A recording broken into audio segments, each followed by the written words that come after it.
and cuffed and kicked. A local police department is on the defensive over this video showing an officer assaulting a man who's lying on the ground in handcuffs. It tops our news at 5. Good evening. You know, that rough arrest happened in Detroit, but one of the officers was from Highland Park, the other from Grosse Pointe Park. Now, this comes about a year after the Grosse Pointe Park Department came under fire for a video in which officers ridiculed a mentally challenged man. That was an incident that drew a scolding from the feds. It did, but the chief says this time his men or man didn't go far or too far. Our Sean Lay joins us live from Detroit's west side. He's got the video and the chief's explanation. Good evening, Sean. Good evening, Carmen. Let's start with that video that so many people online today are absolutely weighing in on and really getting upset about. Let's play it for you here in the truck. What we have here is a suspect on the ground, and look at that. The Highland Park officer is on top of him, punching him, and then you have the officer here from Grosse Pointe Park kicking him. This is because they are trying to cuff this guy. Now, today, we're asking a lot of questions about the officer's actions here, and we're also finding out a lot more about what happened out here before the camera inside that house started rolling. The video shows one officer delivering 6 punches while he's on top of the man, and the second officer coming in with 2 kicks to the man's legs as the two are attempting to handcuff the man. While celebrating their arrest, the officers continue to curse at the man. The larger officer kneeling on the cuffed suspect's back as he is face down in the snow. The officer enraged that the suspect moaned, "Jesus." You're calling Jesus? Don't you dare! Don't you dare! The woman recording the arrest from inside her home believes she's watching police beat a man who was already in handcuffs and offering no resistance. This man is handcuffed and the police is beating him while his hands is cuffed behind him.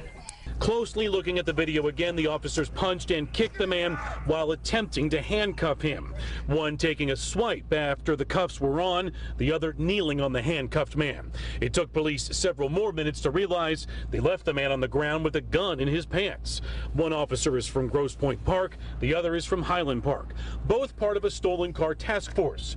Grosse Pointe Park's chief says the suspect is an admitted carjacker who threatened to shoot a woman and her child while stealing their car.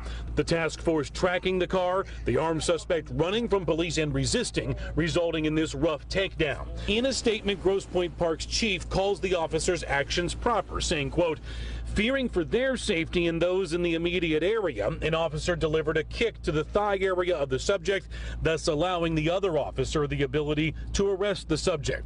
Located in his waistband was a loaded semi-automatic handgun." However, Detroit police have launched an investigation, wanting to know if any of their officers saw the Grosse Pointe Park and Highland Park officer doing anything improper. They will open an investigation, and if any Detroit police officer witnessed, we expect full cooperation.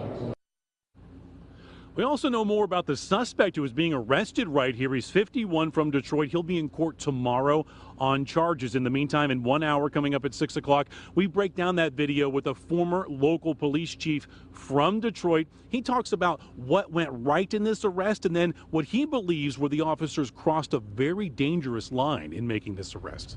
Well, you know, it's very difficult to watch that piece of video, Sean, because you don't know what led up to it, although we are hearing that there was a possible carjacking here. But could any other investigation stem from this? You know, I asked Mayor Mike Duggan this morning, since this did happen in Detroit, for his opinion on this. He didn't want to talk about it because he hadn't seen the video. He has now seen the video. His office is now telling me that he reached out to the Wayne County prosecutor. She is now, Kim Worthy, asking Michigan State Police to look into this matter right away. All right, we'll stay on top of it. Our Sean Lay reporting for us live.